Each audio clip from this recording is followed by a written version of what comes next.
어두운 겨울밤이었습니다. 지연은 아들 진우의 작은 손을 꼭 잡고 친정집 앞에 서 있었습니다. 엄마, 저 죽을 것 같아요. 이제 정말 어떻게 해야 할지 모르겠어요. 떨리는 목소리와 함께 고개를 드는 순간 영숙은 딸의 붉고 부은 뺨을 발견했습니다. 눈동자가 크게 흔들리며 충격에 휩싸였습니다. 지연아, 이게 무슨 일이야? 영숙은 믿기지 않는다는 듯 딸의 얼굴을 살폈습니다. 그때 진우가 천진한 목소리로 물었습니다. 할머니, 우리 여기서 자도 돼요? 아무것도 모르는 손자의 말이 지연의 가슴을 찌르듯 파고들었습니다. 지연은 고개를 떨구며 잔인했던 그날의 순간을 떠올렸습니다. 너 같은 건 내가 아니면 누가 받아주겠냐? 내 엄마가 장군이었다는 것도 이제 옛날 얘기야. 상호의 비웃음 섞인 목소리, 그리고 이어진 차가운 손길이 그녀의 뺨을 후려쳤던 장면이 생생하게 되살아났습니다. 지연의 눈물이 떨어지는 순간 영숙의 손이 주먹으로 굳어졌습니다. 평생 다잡아두었던 군인의 본능이 다시 깨어나는 듯 했습니다. 영숙은 얼음처럼 차가운 눈빛으로 딸과 손자를 바라보다가 낮게 그러나 단호하게 다짐했습니다. 이제는 내가 나설 차례구나. 그놈이 감히 내 딸을. 이야기 시작 전에 구독과 좋아요 눌러주시면 큰 힘이 됩니다. 무료로 할 수 있는 응원 꼭 부탁드려요. 부산의 한적한 주택가, 아직 새벽 공기가 차가운 이른 아침이었습니다. 김영숙은 어김없이 새벽 5시에 눈을 떴습니다. 60년 넘게 몸에 밴 습관이죠. 군 생활 30년을 마치고 벌써 5년이 흘렀지만 여전히 정확한 시간에 깨어나는 몸의 기억은 변하지 않았습니다. 영숙은 조용히 일어나 간단한 체조를 했습니다. 몸을 펴고 목을 좌우로 돌리고 팔다리를 가볍게 움직이는 동작들. 이것도 군 시절부터 지켜온 일과였습니다. 체조를 마치고 나니 몸이 한결 가벼워졌어요. 거울 속 자신을 보니 60이 넘은 나이지만 여전히 곧은 어깨와 단단한 눈빛을 유지하고 있었습니다. 오늘도 바쁜 하루가 되겠구나. 영숙은 혼잣말을 하며 부엌으로 향했습니다. 장터에서 운영하는 반찬 가게를 위한 준비를 해야 했거든요. 은퇴 후 조용히 살고 싶었지만 손을 놀리고 있기엔 아직 너무 건강했습니다. 무엇보다 사람들과 만나고 이야기하는 것이 좋았어요. 군인 시절에는 항상 긴장하며 살아야 했지만 이제는 자유로운 마음으로 하루하루를 보낼 수 있었습니다. 부엌에서 영숙은 어젯밤 미리 준비해둔 재료들을 정리했습니다. 신선한 배추로 담근 김치, 멸치를 정성스럽게 볶은 멸치볶음, 콩을 고소하게 졸인 콩자반, 시금치를 깔끔하게 무친 나물까지. 모든 음식에는 영숙만의 노하우가 담겨 있었어요. 군 생활 때는 요리할 시간이 없었지만 은퇴 후 배운 요리 실력이 제법 늘었다는 게 영숙 자신도 신기했습니다. 각 반찬을 플라스틱 용기에 담으면서 영숙은 분량과 간을 꼼꼼히 확인했습니다. 이런 세심함은 군인 시절 훈련받은 정확성에서 나온 것이었어요. 대충 하는 법이 없었습니다. 모든 일에 최선을 다하는 것이 영숙의 삶의 방식이었거든요. 새벽 6시 영숙은 준비한 반찬들을 차에 실었습니다.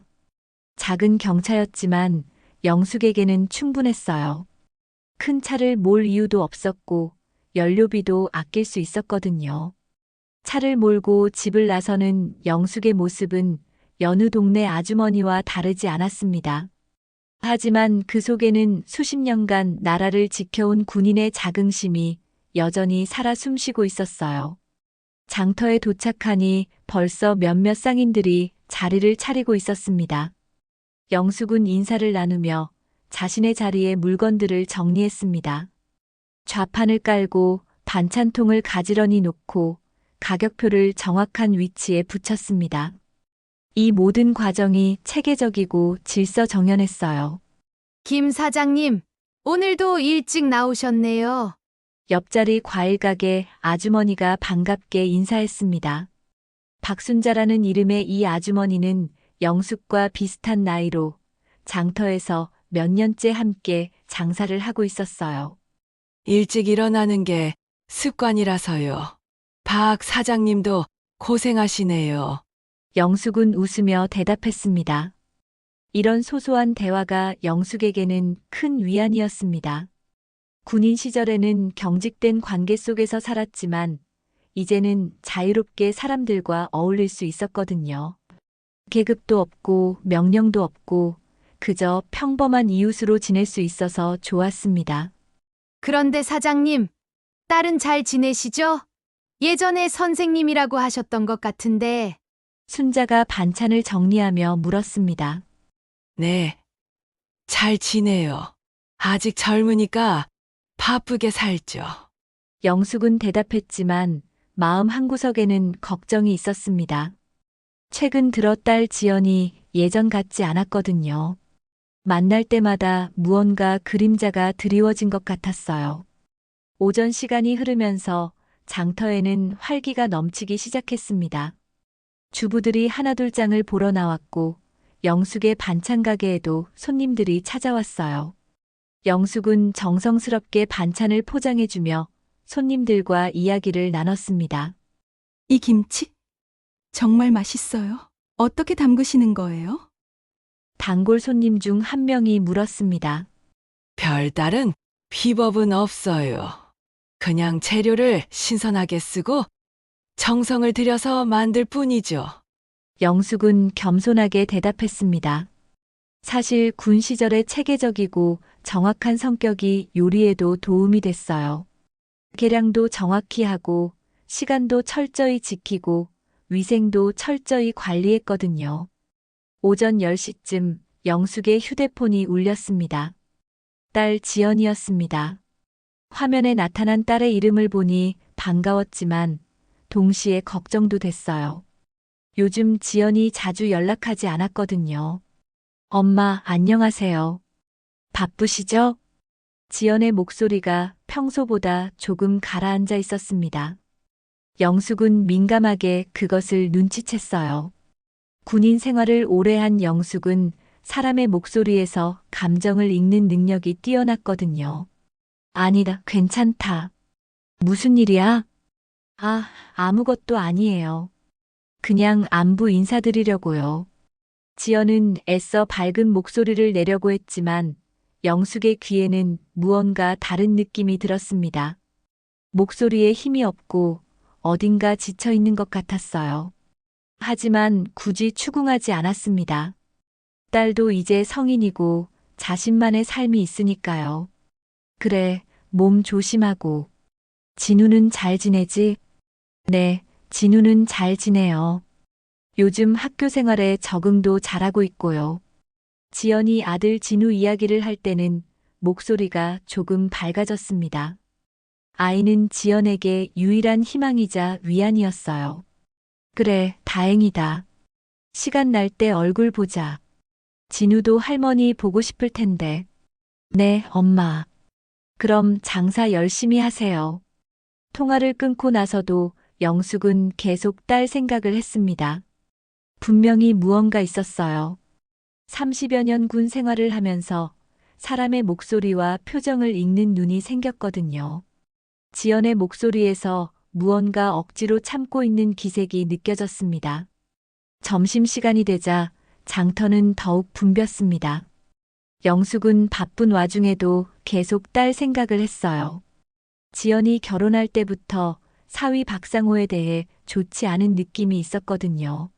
무언가 건방지고 오만한 구석이 있었어요. 특히 영숙을 대하는 태도에서 예의가 부족했습니다. 혹시 집안에 무슨 문제라도 생긴 건 아닐까? 영숙은 걱정스러운 마음으로 생각했습니다. 군인의 직감이라고 해야 할까요? 뭔가 좋지 않은 일이 벌어지고 있다는 느낌이 계속 들었어요. 오후가 되자 손님들이 조금 줄었습니다. 영숙은 잠시 휴식을 취하며 주변을 둘러봤어요.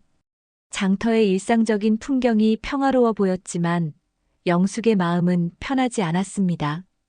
김 사장님, 무슨 걱정 있으세요? 얼굴이 어둡네요. 순자가 걱정스럽게 물었습니다. 아, 그냥 딸 생각이 나서요. 요즘 뭔가 힘들어하는 것 같아서. 딸이야 다 그런 거 아니에요? 결혼하고 나면 시집살이도 해야 하고, 아이도 키워야 하고. 힘들죠. 순자는 위로하듯 말했지만 영숙의 걱정은 쉽게 가시지 않았어요. 저녁 무렵 장사를 정리하고 집으로 돌아가는 길이었습니다.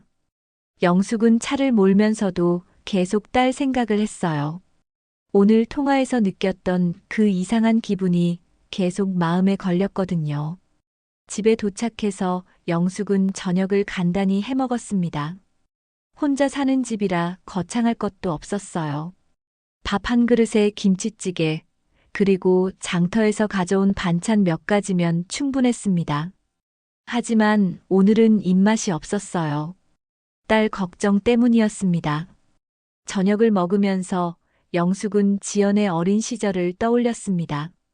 아빠가 일찍 돌아가셔서 영숙 혼자 키워야 했던 딸. 군인이라는 특수한 직업 때문에 함께 있는 시간이 많지 않았지만 지연은 늘 착하고 의젓했어요. 혼자서도 잘 알아서 했고 엄마를 걱정시키지 않으려고 애썼습니다. 그런 딸이 지금 무슨 일로 힘들어하고 있는 걸까요? 영숙은 마음이 무거웠습니다. 설거지를 하며 영숙은 내일은 딸에게 직접 찾아가 봐야겠다고 마음먹었습니다. 뭔가 잘못된 게 있다면 외면할 수는 없었어요. 평생 의리와 정의를 중시하며 살아온 영숙에게 가족은 그 무엇보다 소중한 존재였으니까요. 그날 밤 영숙은 잠들기 전 오랫동안 천장을 바라봤습니다. 딸이 행복했으면 좋겠다는 바람만이 마음을 가득 채웠어요. 그 다음 날 저녁, 영숙의 불안한 예감은 현실이 되었습니다. 지연이 아들 진우의 손을 꼭 잡고 친정집 앞에 나타났을 때 영숙은 즉시 무언가 잘못되었다는 것을 알아차렸어요. 딸의 얼굴 한쪽이 붉게 부어 있었거든요. 지연아. 영숙은 급히 달려가 딸을 맞았습니다. 지연의 왼쪽 뺨에는 선명한 손자국이 남아 있었어요. 영숙의 가슴이 순간 내려앉았습니다. 군인 생활을 하면서 온갖 상처를 봐왔지만 자식의 상처만큼 아픈 건 없었어요. 엄마, 죄송해요. 갑자기 찾아와서. 지연은 눈물을 참으며 말했습니다. 하지만 목소리는 이미 떨리고 있었어요. 8살인 진우는 할머니와 엄마의 심각한 표정을 보며 불안해했습니다. 할머니, 우리 여기서 자도 돼요? 진우의 천진난만한 질문에 영숙의 마음은 더욱 아팠습니다. 이렇게 어린아이가 이런 상황을 겪어야 한다니. 영숙은 진우를 품에 안으며 대답했어요. 당연하지, 진우야. 여기가 너희 집이야. 영숙은 지연과 진우를 집 안으로 데리고 들어갔습니다. 진우에게는 텔레비전을 틀어주고 지연과는 부엌에서 조용히 이야기를 나눴어요. 도대체 무슨 일이야? 영숙이 조심스럽게 물었습니다. 지연은 한참 동안 말을 못하다가 결국 눈물을 터뜨렸어요. 엄마, 저 정말 바보 같죠? 이렇게 될 줄 알면서도 계속 참고 살았어요. 무슨 소리야? 천천히 말해봐. 영숙은 딸의 어깨를 감싸며 기다려주었습니다. 지연은 떨리는 목소리로 그동안 겪었던 일들을 털어놓기 시작했어요. 처음에는 그냥 성격이 급한 사람이라고 생각했어요. 가끔 소리 지르고 화내고 하는 게 남자들은 다 그런 거라고. 그런데 점점 심해졌어요. 제가 뭘 해도 마음에 안 들어하고 시어머니 앞에서는 저를 바보 취급하고. 영숙은 딸의 말을 들으며 주먹을 꽉 쥐었습니다. 분노가 치밀어 올랐지만 지금은 딸의 이야기를 끝까지 들어야 했어요. 어제는 진우가 숙제를 못했다고 상우가 화를 냈어요. 제가 진우를 감쌌더니 갑자기 저한테 소리를 지르면서. 지연은 말을 잇지 못했습니다. 영숙이 대신 물었어요. 그래서 뺨을 맞은 거야? 지연은 고개를 끄덕였습니다. 그리고 상호가 했던 말을 전했어요. 너 같은 건 내가 아니면 누가 받아주겠냐고, 엄마가 장군이었다는 것도 이제 옛날 얘기일 뿐이라고 했어요. 그 순간 영숙의 눈빛이 차갑게 변했습니다.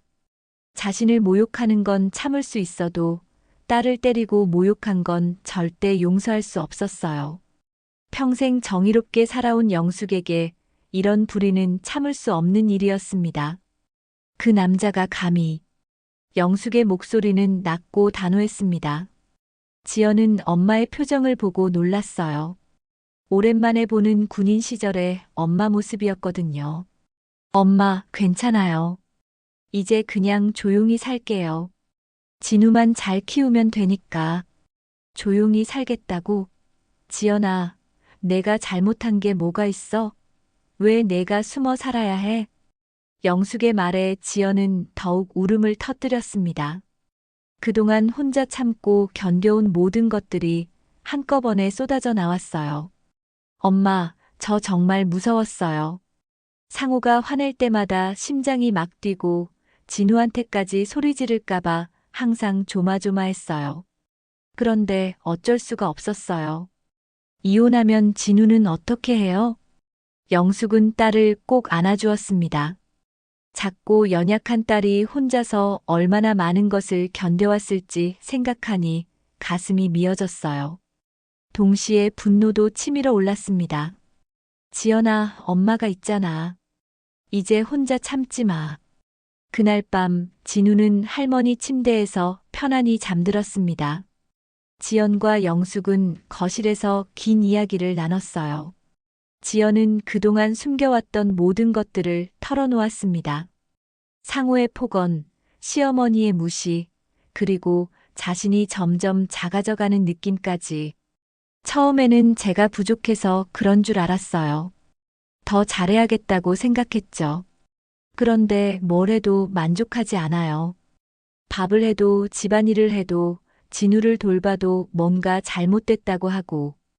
영숙은 딸의 이야기를 들으며 마음속으로 계획을 세웠습니다. 이런 일을 그냥 넘어갈 수는 없었어요. 평생 약한 사람을 보호하고 정의를 실현하며 살아온 영숙에게 이건 개인적인 문제를 넘어선 의무였습니다. 엄마, 근데 정말 어떻게 해야 할까요? 상호는 회사에서도 인맥이 있고 저는 그냥 초등학교 선생님일 뿐이에요. 지연아, 힘이 있고 없고가 중요한 게 아니야. 옳고 그름이 중요한 거지. 영숙의 목소리에는 확신이 담겨 있었습니다. 그동안 조용히 살려고 노력했지만 이제는 다시 나설 때가 온 것 같았어요.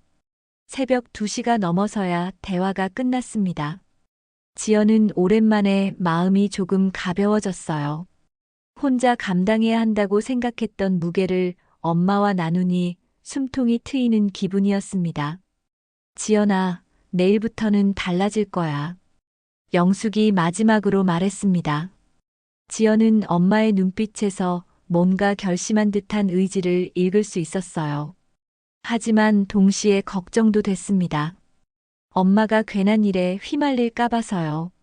엄마, 저희는 조용히 지낼게요. 엄마까지 힘들게 하고 싶지 않아요. 무슨 소리야. 내가 힘들면 엄마도 힘든 거야. 그리고 진우는 어떻고? 그 아이가 이런 환경에서 자라면 안 되잖아. 영숙의 말이 맞았습니다. 진우를 생각하면 더 이상 참고만 있을 수는 없었어요. 그날 밤 영숙은 잠들기 전 오랫동안 생각했습니다. 어떻게 해야 딸과 손자를 지킬 수 있을지, 그리고 박상호라는 남자에게 제대로 된 교훈을 줄 수 있을지. 군인으로 살면서 배운 것들이 이제 가족을 지키는 데 쓰일 때가 온 것 같았어요. 새벽이 오고 있었지만 영숙의 마음속에는 이미 계획이 세워지고 있었습니다. 내일부터는 정말 달라질 거였어요. 다음 날 아침 영숙은 평소보다 일찍 일어났습니다. 새벽 4시 30분, 군인 시절에도 이렇게 일찍 일어나는 날은 특별한 임무가 있는 날이었어요. 오늘도 그런 날이었습니다. 영숙은 조용히 일어나 옷장 깊숙한 곳으로 향했습니다. 거기에는 5년 전 은퇴식에서 마지막으로 입었던 군복이 고이 접혀져 있었어요. 진한 남색의 정복, 가슴에 달린 계급장과 각종 훈장들. 이 옷을 입었던 시간들이 주마등처럼 스쳐 지나갔습니다. 지연은 아직 깊게 잠들어 있었습니다. 어젯밤 늦게까지 울었던 탓인지 얼굴이 많이 부어 있었어요. 영숙은 딸의 잠든 얼굴을 한참 바라보다가 조용히 방을 나왔습니다. 욕실에서 영숙은 정복을 입기 시작했습니다. 5년 만에 입어보는 옷이었지만 여전히 몸에 딱 맞았어요. 거울 속 자신을 보니 마치 시간이 되돌아간 것 같았습니다. 60이 넘은 나이지만 여전히 당당한 어깨와 곧은 자세가 살아있었어요. 계급장을 다는 순간 영숙의 마음속에서 무언가가 깨어났습니다. 평생 약한 사람을 보호하고 불의와 맞서 싸웠던 군인의 정신이 다시 살아난 것이었어요. 이제는 국가가 아닌 가족을 지키기 위한 싸움이었지만 그 마음은 여전히 뜨거웠습니다. 영숙이 정복을 입고 거실로 나왔을 때 지연이 깜짝 놀라며 일어났어요. 엄마, 이걸 왜 입으셨어요? 지연의 목소리에는 놀라움과 걱정이 섞여 있었습니다. 진우도 할머니의 모습을 보고 신기해했어요. 할머니, 멋있어요. 진짜 장군 같아요. 진우의 순수한 감탄에 영숙은 미소를 지었습니다. 하지만 지연은 불안해했어요. 엄마, 설마 어디 가시려는 건 아니죠? 그래, 갈 곳이 있다. 영숙의 대답은 단호했습니다. 지연은 급히 엄마 앞을 막아섰어요. 엄마, 안 돼요. 괜히 일 크게 만들지 마세요. 그냥 우리끼리 조용히 지내면 되잖아요. 조용히 지내면 된다고? 지연아, 내가 잘못한 게 뭐가 있어? 왜 내가 숨어 살아야 해? 영숙의 목소리에는 분노가 담겨 있었습니다. 하지만 딸을 향한 분노가 아니라 딸을 이렇게 만든 상황에 대한 분노였어요. 엄마, 제발 그냥 놔둬요. 상호도 처음엔 그런 사람이 아니었는데 요즘 회사 일이 힘들어서 그런 것 같아요. 지연은 여전히 남편을 감싸고 있었습니다. 영숙은 그런 딸의 모습이 더욱 안타까웠어요. 지연아, 어떤 이유가 있어도 폭력은 정당화될 수 없어. 그리고 내가 참는다고 해서 상황이 나아지지 않는다는 걸 이제 알았잖아. 영숙은 딸의 어깨에 손을 올리며 진심을 담아 말했습니다. 사람이 사람답게 살아야 한다는 걸 보여줄 거다. 그게 엄마가 내게 물려줄 수 있는 마지막 가르침이야. 지연은 더 이상 말릴 수 없다는 것을 깨달았습니다. 엄마의 눈빛에서 절대 꺾이지 않을 의지를 봤거든요. 그럼 저도 같이 갈게요. 안 돼. 넌 여기서 진우와 함께 있어. 이건 엄마가 할 일이야. 영숙은 단호하게 거절했습니다. 하지만 지연도 포기하지 않았어요. 아니에요. 이건 제 일이기도 하잖아요. 저도 더 이상 도망치고 싶지 않아요. 지연의 목소리에도 결연한 의지가 담겼습니다. 영숙은 딸의 변화를 느꼈어요. 어젯밤 긴 대화를 통해 지연도 무언가를 깨달은 것 같았습니다. 좋아. 그럼 함께 가자. 하지만 진우는 여기 두고 가야 해. 영숙과 지연은 진우를 이웃집 박순자에게 잠깐 맡기기로 했습니다. 순자는 상황을 대충 눈치채고 흔쾌히 진우를 맡아주었어요. 김 사장님 조심하세요. 무슨 일인지 모르겠지만 너무 무리하지 마세요. 순자의 걱정스러운 목소리에 영숙은 고개를 끄덕였습니다. 고맙습니다. 금방 돌아올게요. 영숙과 지연이 집을 나서자 동네 사람들의 시선이 집중됐습니다. 정복을 입은 영숙의 모습은 확실히 눈에 띄었어요. 사람들은 수군거리며 무슨 일인지 궁금해했습니다. 저 사람 김 장군님 맞지? 왜 갑자기 정복을 입고? 뭔가 큰일이 생긴 건 아닐까? 이웃들의 시선과 수군거림에도 불구하고 영숙은 당당하게 걸어갔습니다. 지연은 처음엔 부끄러웠지만 곧 마음이 달라졌어요. 엄마의 당당한 모습을 보니 자신도 용기가 생겼거든요. 상호의 집까지는 걸어서 10분 거리였습니다. 그동안 영숙은 마음속으로 할 말을 정리했어요. 감정에 휩쓸려서는 안 됐습니다. 냉정하고 논리적으로 하지만 단호하게 이야기해야 했어요. 상호의 집 앞에 도착했을 때 마침 상호가 출근 준비를 하며 나오는 모습이 보였습니다. 상호는 장모가 정복을 입고 서 있는 모습을 보고 깜짝 놀랐어요. 장모님, 왜 이런 차림으로? 상호의 목소리에는 당황스러움이 역력했습니다. 하지만 곧 허세를 부리기 시작했어요. 지연이는 왜 또 친정에 갔어요? 부부싸움이야 어디서나 있는 건데 너무 오버하는 거 아니에요? 영숙은 상호의 말을 조용히 들었습니다. 그리고 차분하지만 단호한 목소리로 대답했어요. 부부싸움?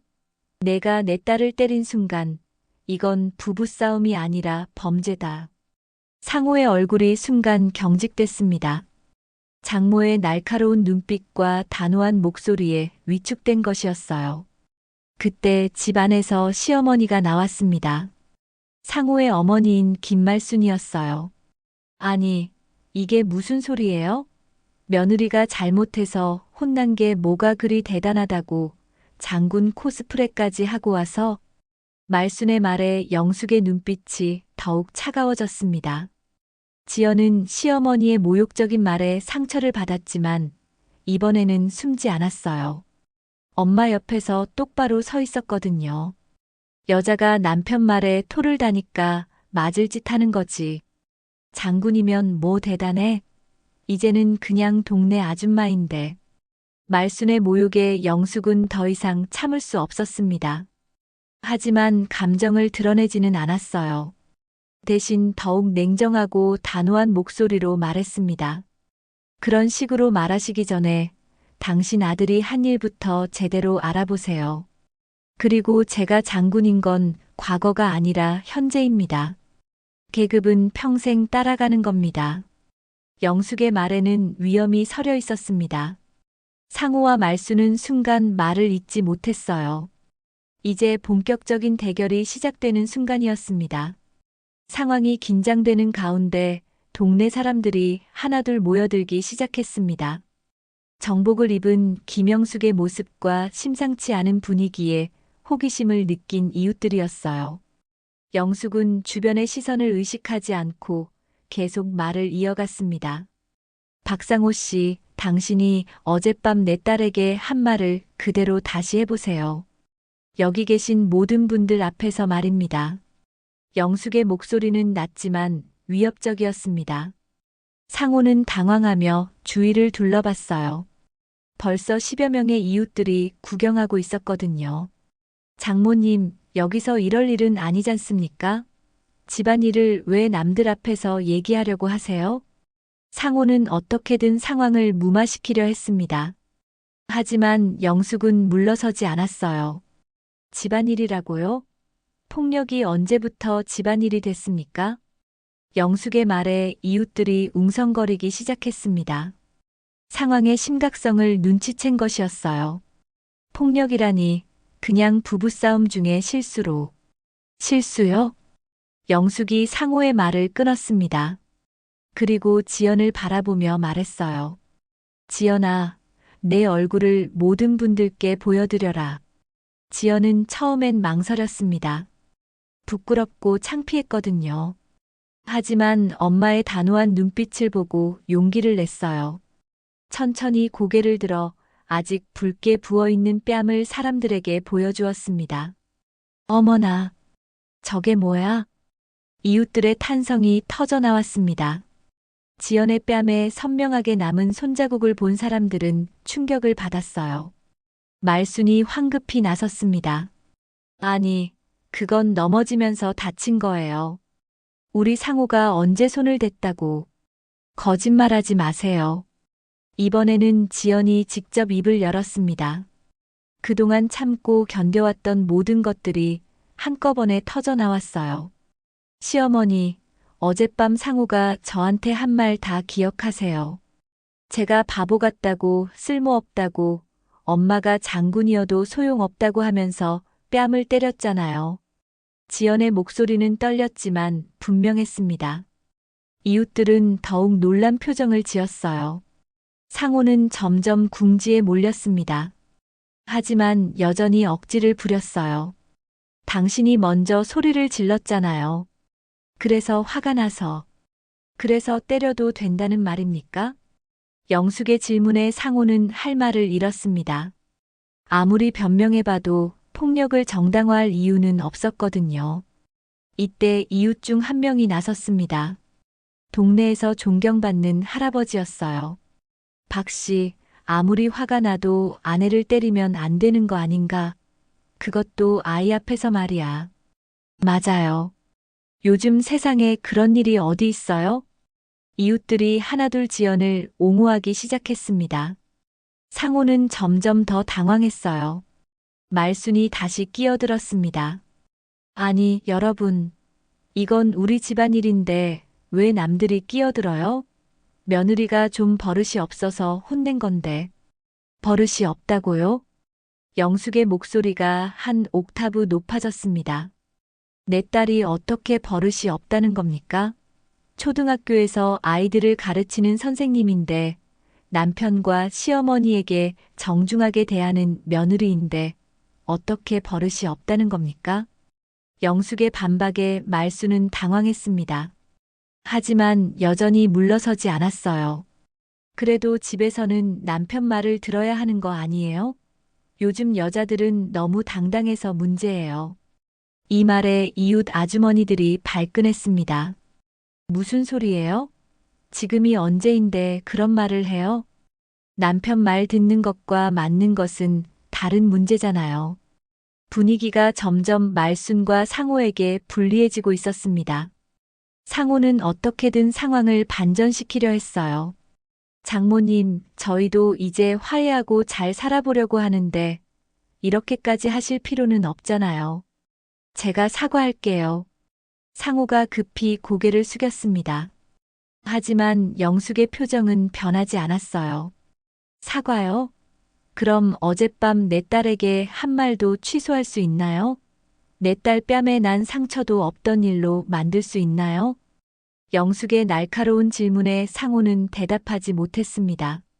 그리고 진심으로 사과하는 사람이 겉으로만 고개 숙이고 눈으로는 화를 내고 있나요? 영숙은 상호의 마음까지 꿰뚫어 보고 있었습니다. 오랜 군 생활로 사람을 판단하는 눈이 예리해졌거든요. 이때 상호가 본색을 드러내기 시작했습니다. 아, 정말. 장모님, 적당히 하세요. 저희 회사에 경찰청 출신이 한둘인 줄 아세요? 이렇게 나오시면 오히려 장모님만 곤란해질 수도 있어요. 상호의 협박에 이웃들이 웅성거렸습니다. 영숙은 오히려 냉소적으로 웃었어요. 협박까지 하는군요. 그런 식으로 평소에 내 딸을 위협했던 거군요. 협박이 아니라 사실을 말하는 거예요. 괜히 망신만 당하지 말고 조용히 넘어가세요. 상호의 말에 영숙의 눈빛이 더욱 차갑게 변했습니다. 지연은 남편의 이런 모습을 보며 실망과 분노를 느꼈어요. 평소 집에서 보이던 진짜 모습이 드러나고 있었거든요. 박상호 씨, 당신은 지금 무엇으로 나를 위협하고 있다고 생각합니까? 영숙이 한 걸음 앞으로 나아가며 물었습니다. 권력입니까? 인맥입니까? 그런 것들로 정의를 굽힐 수 있다고 생각합니까? 영숙의 위험 있는 모습에 상호는 움츠러들었습니다. 하지만 여전히 버텼어요. 정의라니 너무 거창하게 말하시네요. 그냥 집안 문제인데. 집안 문제라고요? 영숙이 주위를 둘러보며 말했습니다. 여기 계신 모든 분들이 증인입니다. 당신이 내 딸을 때렸다는 것, 지금 협박하고 있다는 것 모두 말입니다. 이웃들은 고개를 끄덕이며 영숙의 말에 동조했어요. 상황이 점점 상호에게 불리해지고 있었습니다. 바로 그때 말순이 마지막 카드를 꺼내들었습니다. 당신들 지금 우리 집 앞에서 소란 피우고 있는 거 아는가요? 이것도 불법이에요. 하지만 영숙은 전혀 동요하지 않았습니다. 오히려 더욱 당당하게 대답했어요. 좋습니다. 그럼 경찰을 부르세요. 저도 신고할 것이 있거든요. 영숙의 자신감 넘치는 대답에 상호와 말순은 당황했습니다. 뭔가 계산이 틀어지고 있다는 것을 느꼈거든요. 진짜 큰 위기가 다가오고 있었습니다. 상황이 팽팽하게 대치되고 있을 때 상호가 휴대폰을 꺼내들었습니다. 그의 얼굴에는 자신만만한 표정이 떠올랐어요. 좋습니다.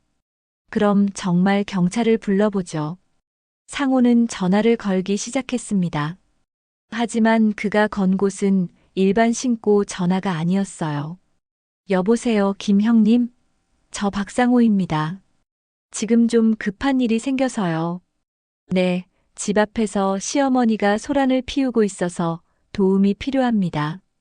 전화 너머로 들리는 대화 내용에 이웃들이 웅성거렸습니다. 상호가 정말로 경찰 쪽에 아는 사람이 있다는 것을 보여주고 있었거든요.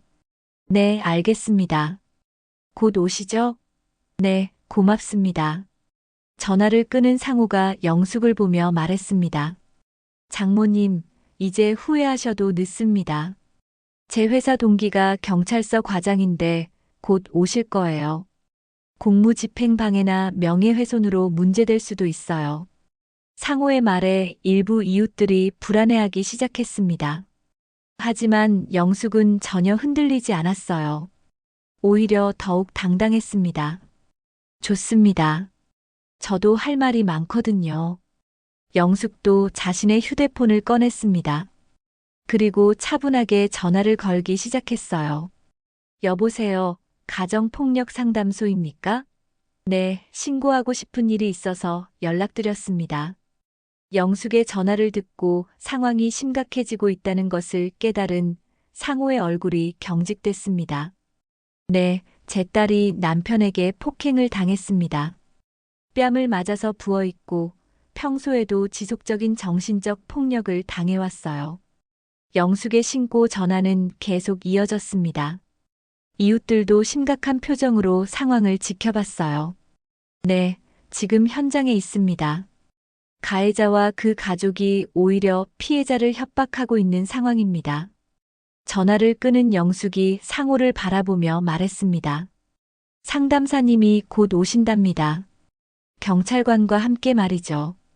이제 상호도 당황하기 시작했습니다. 자신만 경찰에 아는 사람이 있다고 생각했는데 상황이 복잡해지고 있었거든요.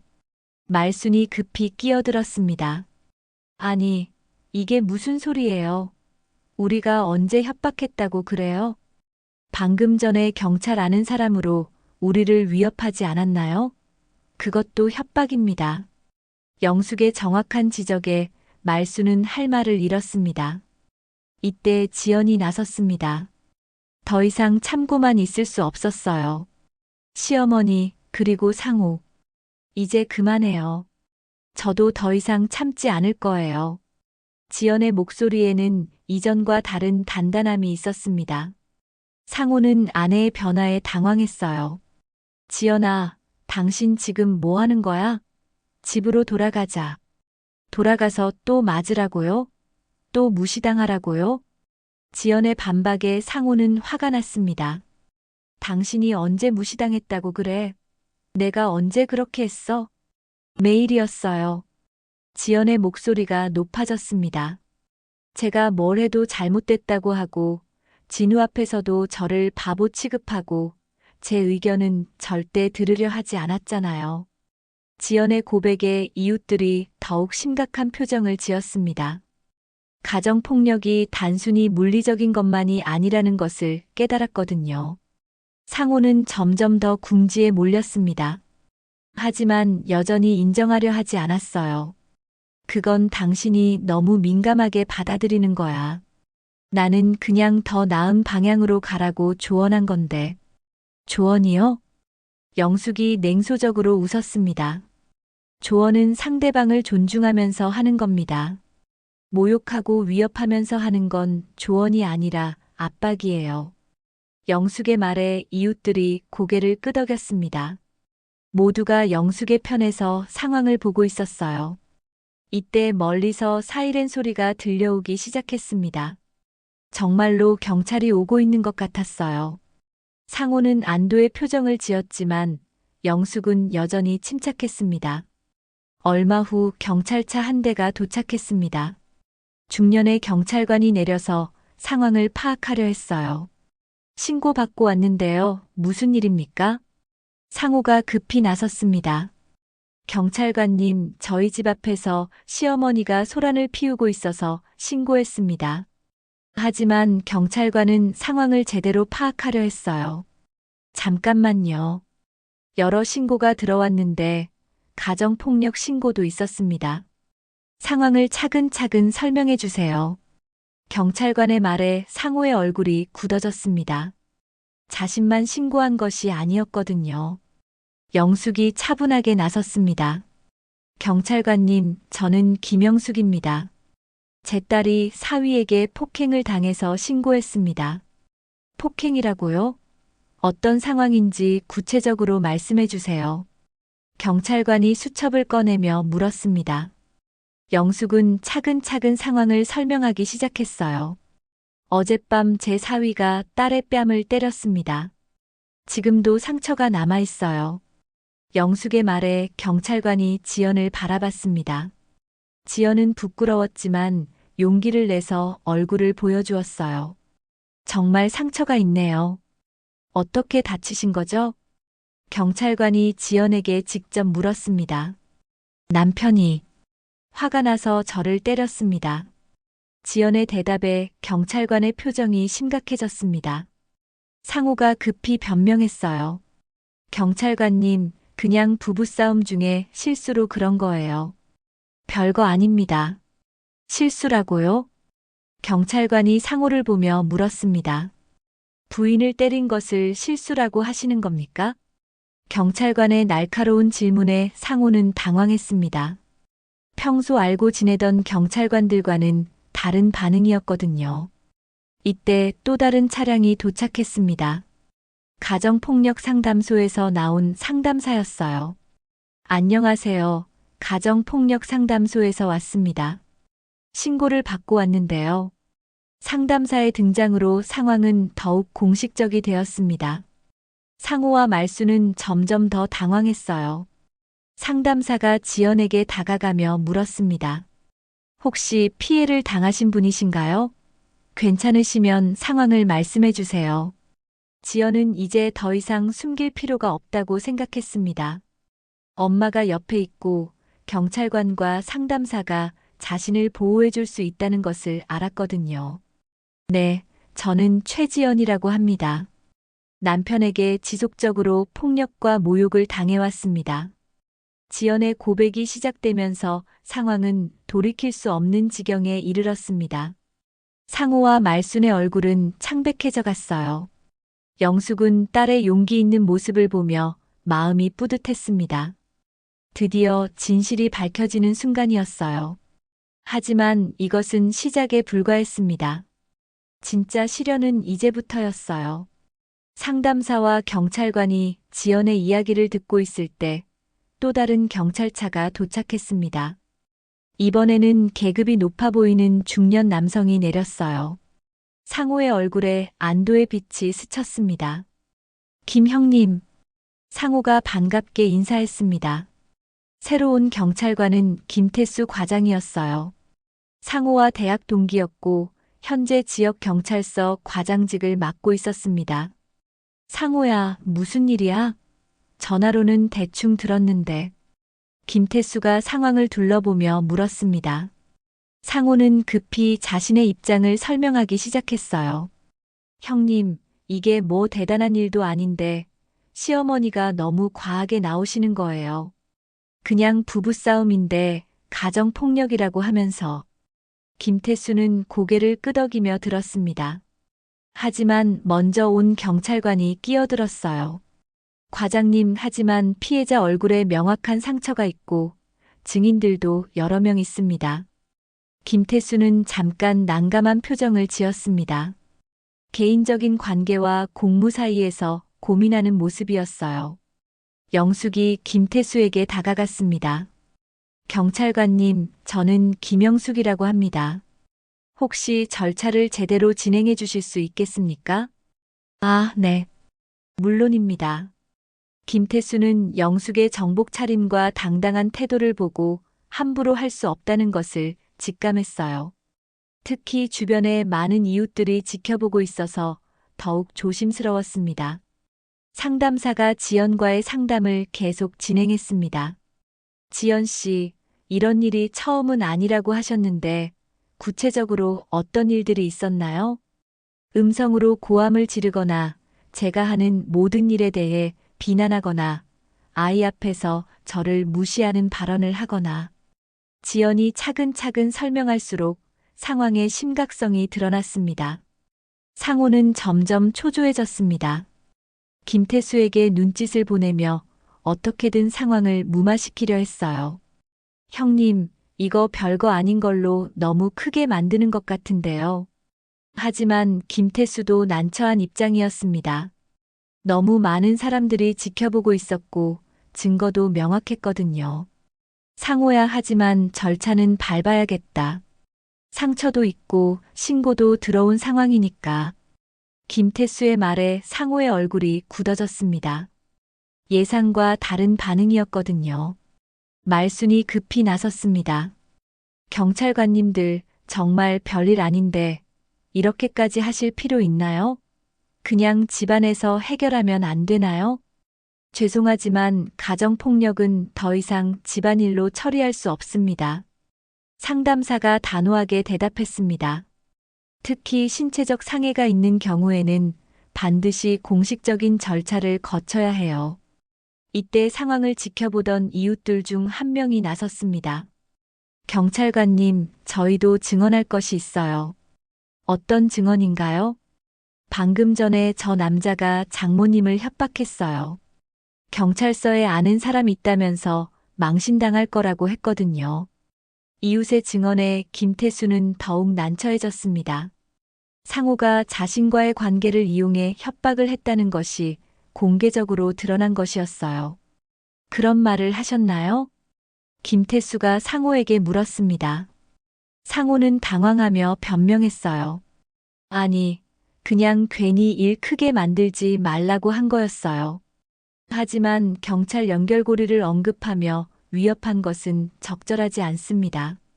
김태수도 이제는 공정하게 처리해야 한다는 것을 깨달았어요. 개인적 관계 때문에 직무를 소홀히 할 수는 없었거든요. 영숙이 김태수에게 말했습니다. 경찰관님, 저는 개인적으로 복수하려는 것이 아닙니다. 다만 제 딸이 안전하게 살 권리를 보장받고 싶을 뿐입니다. 영숙의 진정성 있는 말에 김태수는 마음을 정했습니다. 알겠습니다. 정당한 절차대로 진행하겠습니다. 이 순간 상호의 마지막 카드가 떨어졌습니다. 그는 점점 더 다급해졌어요. 이봐요, 김 과장. 우리 무슨 사이인데 이래요? 대학 때부터 친하게 지낸 사이잖아요. 상호의 발언에 주변 사람들이 웅성거렸습니다. 부적절한 압력을 가하려 한다는 것이 명백했거든요. 김태수의 얼굴이 굳어졌습니다.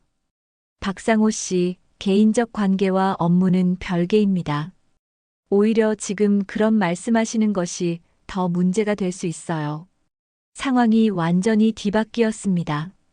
상호가 의지했던 연결고리가 오히려 독이 되어 돌아온 것이었어요. 지연은 상담사와의 대화를 통해 자신이 겪었던 일들이 명백한 가정폭력이라는 것을 확인했습니다. 지연 씨, 지금이라도 신고하신 것이 잘한 일이에요. 더 늦었다면 상황이 더 악화될 수도 있었거든요. 상담사의 말에 지연은 용기를 얻었습니다. 더 이상 혼자가 아니라는 것을 느꼈어요. 김태수가 공식적으로 사건 처리를 시작했습니다. 박상호 씨, 부인에 대한 폭행 혐의로 조사를 받으셔야겠습니다. 조사요? 이게 뭐 그럴 만한 일인가요? 상호는 여전히 상황의 심각성을 받아들이지 못했어요. 가정폭력은 엄연한 범죄 행위입니다. 반성하지 않는 태도는 오히려 가중처벌 사유가 될 수 있어요. 김태수의 경고에 상호는 서서히 상황의 심각성을 깨닫기 시작했습니다. 말순도 마찬가지였어요. 이제서야 일이 단순하지 않다는 것을 알았거든요. 경찰관님, 정말 우리 아들이 범죄자가 되는 건가요? 현재로서는 조사가 필요한 상황입니다. 결과는 조사 후에 결정될 것입니다. 이때 상담사가 지연에게 중요한 정보를 제공했습니다. 지연 씨, 임시보호 명령을 신청할 수 있어요. 당분간 안전한 곳에서 생활하실 수 있습니다. 임시보호 명령이요?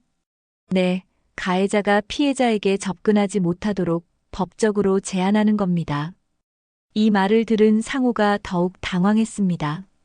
그럼 저는 집에도 못 들어간다는 말인가요? 피해자의 안전이 우선입니다. 상담사의 단호한 답변에 상호는 절망적인 표정을 지었어요. 영숙은 딸의 곁에서 지켜보며 마음이 무거웠습니다. 이렇게까지 될 줄은 몰랐거든요. 하지만 동시에 다행이라는 생각도 들었어요. 이제야 진실이 밝혀지고 딸이 보호받을 수 있게 됐으니까요. 지연아, 괜찮지? 네, 엄마. 무서우면서도 시원한 느낌이에요. 지연의 대답에 영숙은 안도했습니다. 딸이 드디어 자신의 목소리를 낼 수 있게 된 것이었어요. 하지만 앞으로 더 큰 시련이 기다리고 있다는 것을 영숙은 직감했습니다.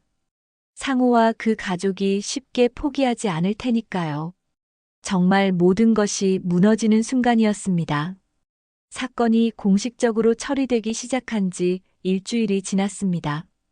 영숙과 지연 그리고 진우는 임시보호 명령에 따라 안전한 곳에서 생활하고 있었어요. 하지만 상호 측에서는 가만히 있지 않았습니다. 상호는 회사에서도 소문이 퍼지자 체면을 구기게 되었고 이에 대한 보복을 계획하기 시작했어요.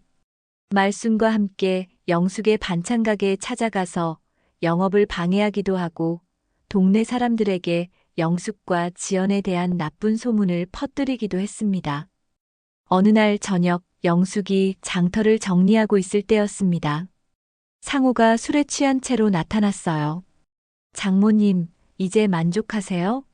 제 인생 완전히 망쳐놨잖아요. 상호의 목소리는 분노로 가득했습니다. 영숙은 침착하게 대응했어요. 당신이 스스로 만든 결과입니다. 스스로 만든 결과라고요? 집안일을 왜 이렇게 크게 만드셨어요? 상호가 소리를 지르자 주변 상인들이 모여들기 시작했습니다. 박상호 씨, 술 취한 상태로 이러시면 안 됩니다. 돌아가세요. 영숙이 단호하게 말했지만 상호는 물러서지 않았어요. 지연이는 어디 있어요? 집으로 데려오세요. 애 아빠 없이 어떻게 살려고 그래요? 그건 당신이 걱정할 일이 아닙니다. 영숙의 냉정한 대답에 상호는 더욱 화가 났습니다. 하지만 주변에 사람들이 많아서 함부로 행동할 수는 없었어요. 그때 지연이 나타났습니다. 엄마를 도우러 장터에 온 것이었어요. 지연아. 상호가 반가워하며 다가가려 했지만 지연은 한 걸음 뒤로 물러섰습니다. 가까이 오지 마세요. 임시보호 명령 위반이에요. 임시보호 명령? 그딴 거 필요 없어. 우리 집으로 돌아가자. 상호는 여전히 상황을 이해하지 못했어요. 지연이 진심으로 자신을 떠나려 한다는 것을 받아들일 수 없었거든요. 상호 씨, 저는 돌아가지 않을 거예요. 이혼 절차도 진행하고 있어요. 지연의 단호한 말에 상호는 충격을 받았습니다. 이혼? 진우는 어떻게 하려고 그래? 아빠 없이 키울 거야? 진우는 제가 잘 키울 거예요. 폭력적인 환경에서 키우는 것보다 훨씬 나아요. 지연의 대답에 상호는 절망했습니다. 하지만 곧 분노로 바뀌었어요. 좋아, 그럼 끝까지 가보자. 내가 가만히 있지 않을 거야. 상호의 협박에 영숙이 나섰습니다. 협박하지 마세요. 이미 녹음하고 있습니다. 영숙이 휴대폰을 보여주자 상고는 당황했어요. 하지만 이미 말은 나간 후였습니다. 며칠 후 상호의 회사에서 중요한 소식이 들려왔습니다.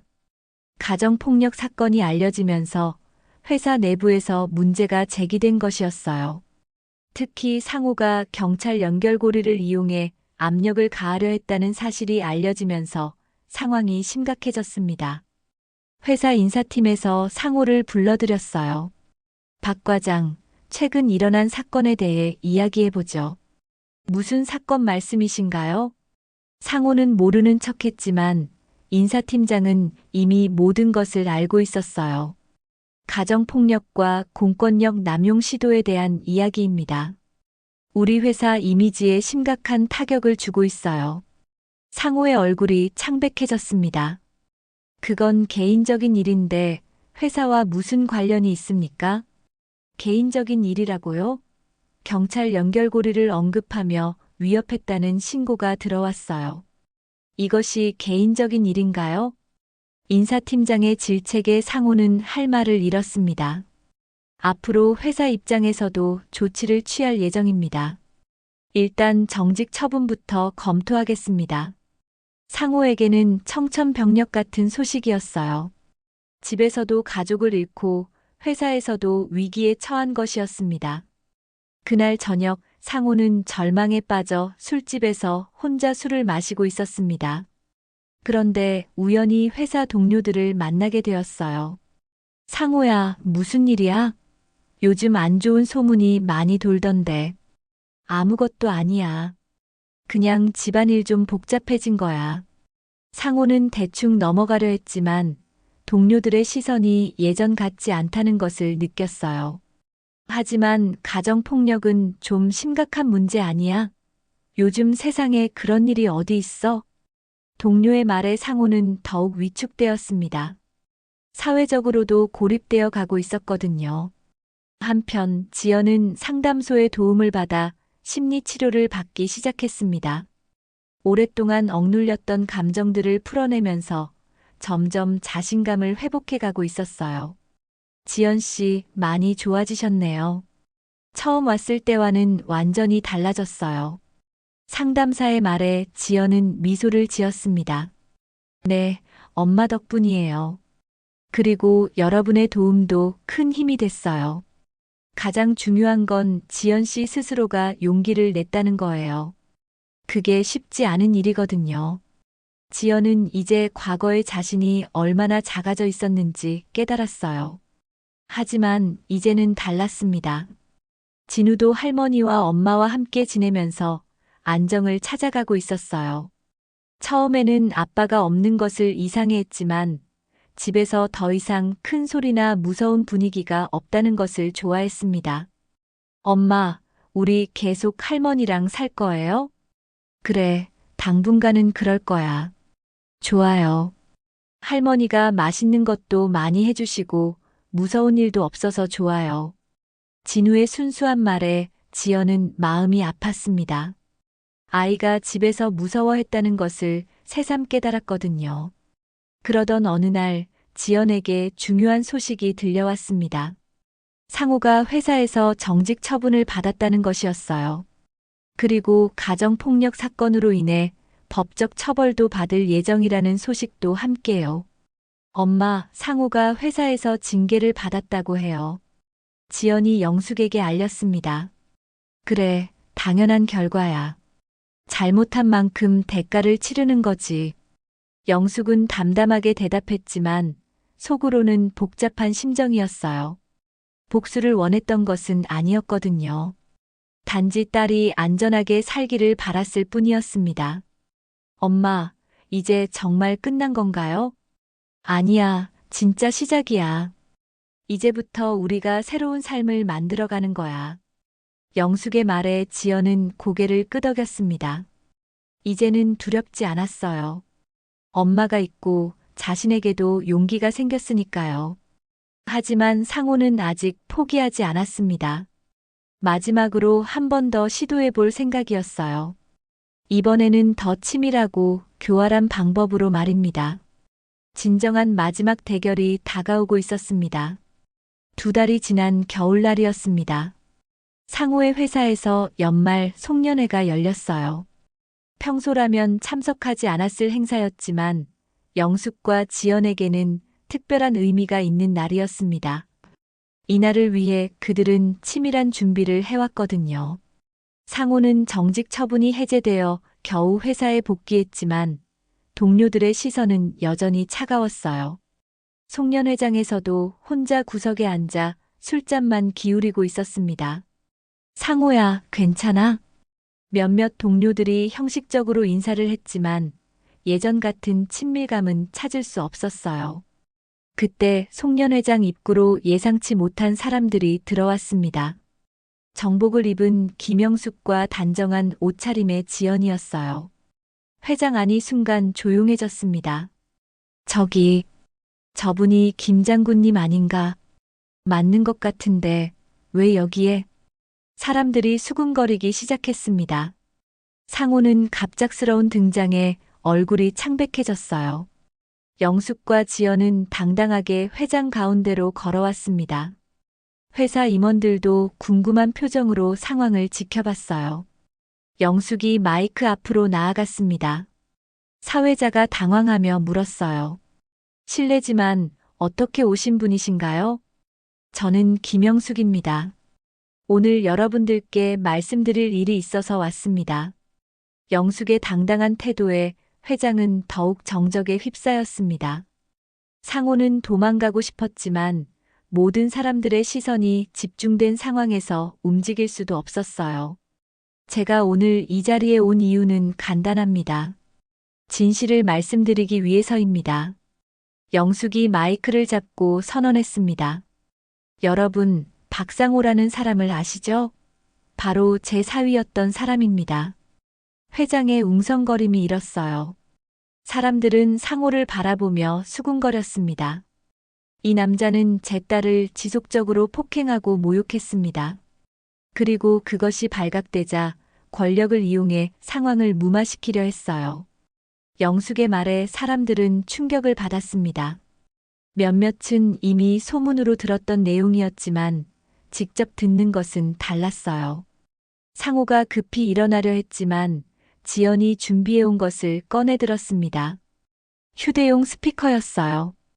여러분, 이것은 지난 몇 달간 제가 몰래 녹음한 내용들입니다. 지연이 재생 버튼을 눌렀습니다. 곧 상호의 목소리가 회장 전체에 울려 퍼졌어요. 너 같은 건 내가 아니면 누가 받아주겠냐?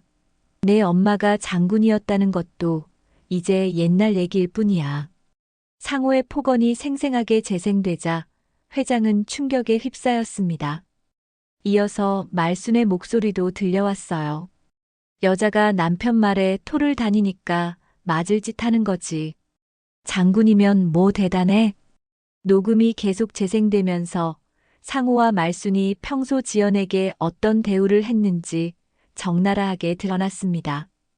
회장의 분위기는 완전히 바뀌었어요. 사람들은 상호를 보는 시선이 경멸로 변했습니다. 저기서 그런 소리가 나오네. 정말 최악이구나. 어떻게 저런 인간이 우리 회사에 있었지? 상호는 자리에서 도망치려 했지만 이미 모든 출입구가 사람들로 막혀 있었어요. 영숙이 다시 마이크를 잡았습니다. 여러분, 저는 복수하려고 여기 온 것이 아닙니다. 다만 진실이 무엇인지 알려드리고 싶었어요. 영숙의 말에 사람들은 조용히 귀를 기울였습니다.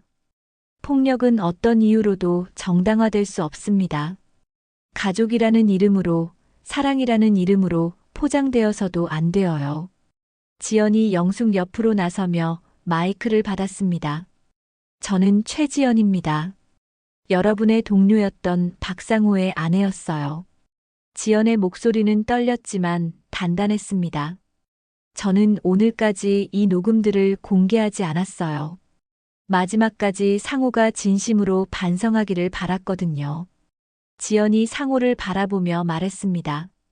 하지만 상호는 지금까지도 자신이 잘못했다고 생각하지 않아요. 오히려 저와 엄마를 원망하고 복수하려 했어요.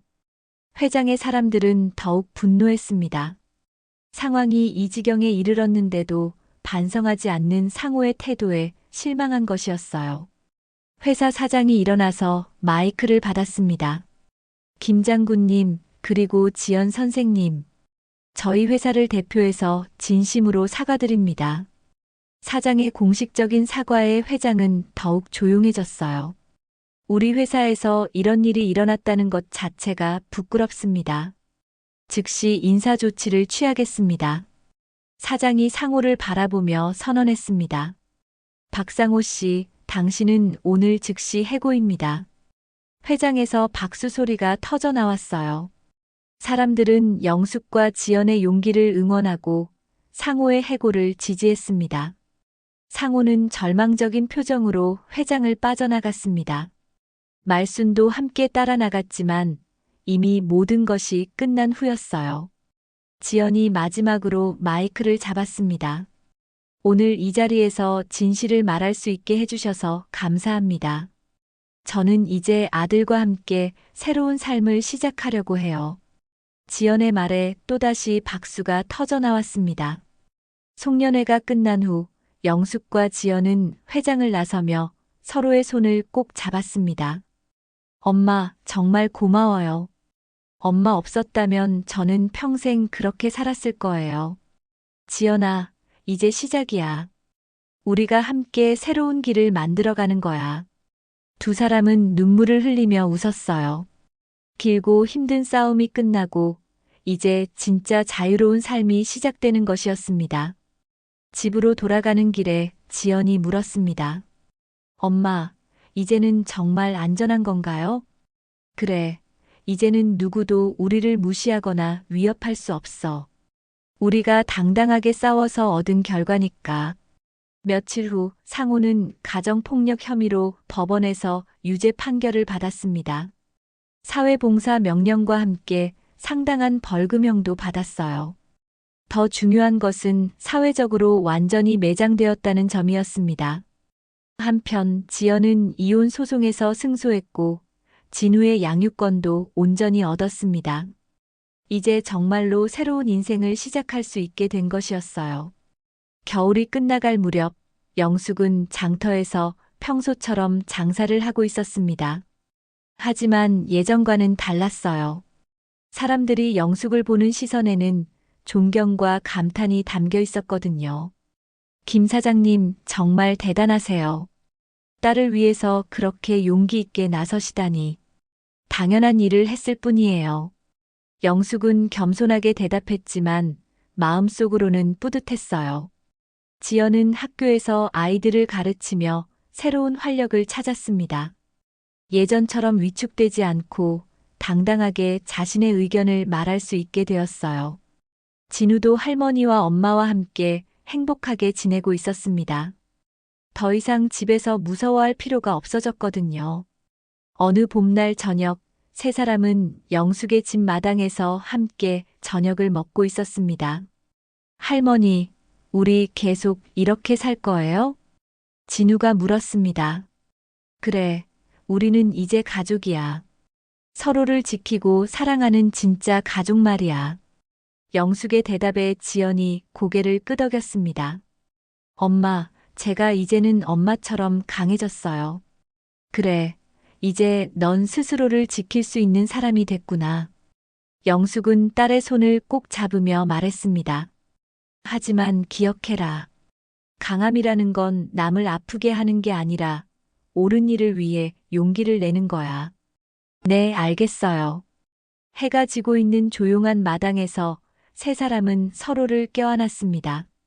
길고 힘든 싸움을 통해 얻은 진정한 평화였어요. 이제 그들에게는 두려움 대신 희망이 있었고 절망 대신 꿈이 있었습니다. 영숙은 하늘을 바라보며 생각했어요. 평생 나라를 지키며 살았던 자신이 이제는 가족을 지키며 새로운 의미를 찾았다고. 이것이야말로 진정한 승리였습니다. 오늘도 함께 해주셔서 고맙습니다. 영상이 마음에 드셨다면 구독과 좋아요, 알림 설정까지 잊지 마세요. 여러분의 응원이 큰 힘이 됩니다.